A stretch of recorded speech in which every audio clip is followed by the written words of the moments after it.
Magandang gabi po sa inyong lahat. During the time of Christ, the religion of the Pharisees and the Jews were a religion of laws. Mga batas ang kanilang strictly ino-observe. Kanya po, when Jesus Christ was invited for dinner, the Pharisee who invited him was amazed.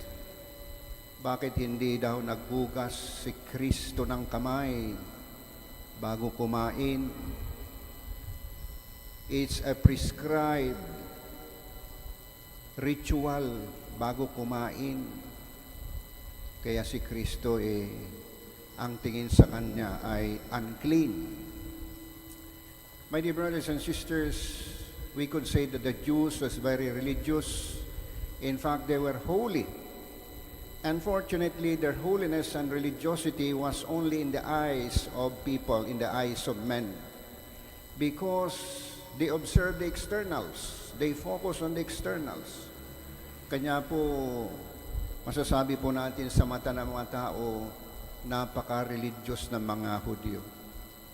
But our Lord criticized them. Because what was important for the Lord was the internal disposition of the heart.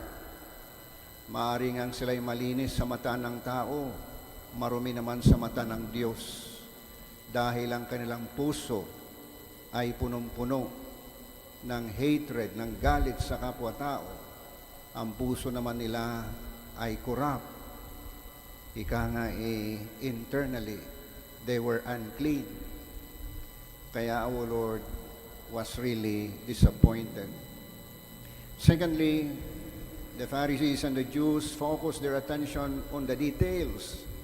Masyadong exaggerated ang kanilang pagpansin sa mga details. Kanya po minsan sa ating simbahan, pagka tayo ay masyadong focus sa mga details, we are actually neglecting the more important part, which is compassion and mercy, understanding and love. Yan po ang importante.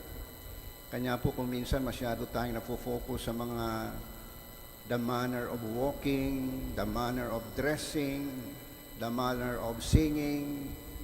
They are important in a sense, but more importantly is the disposition of the heart.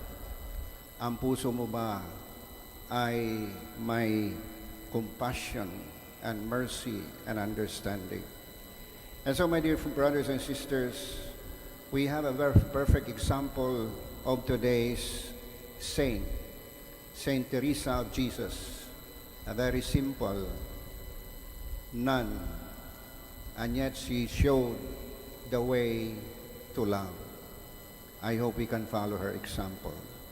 We ask the good Lord always for His mercy and blessing.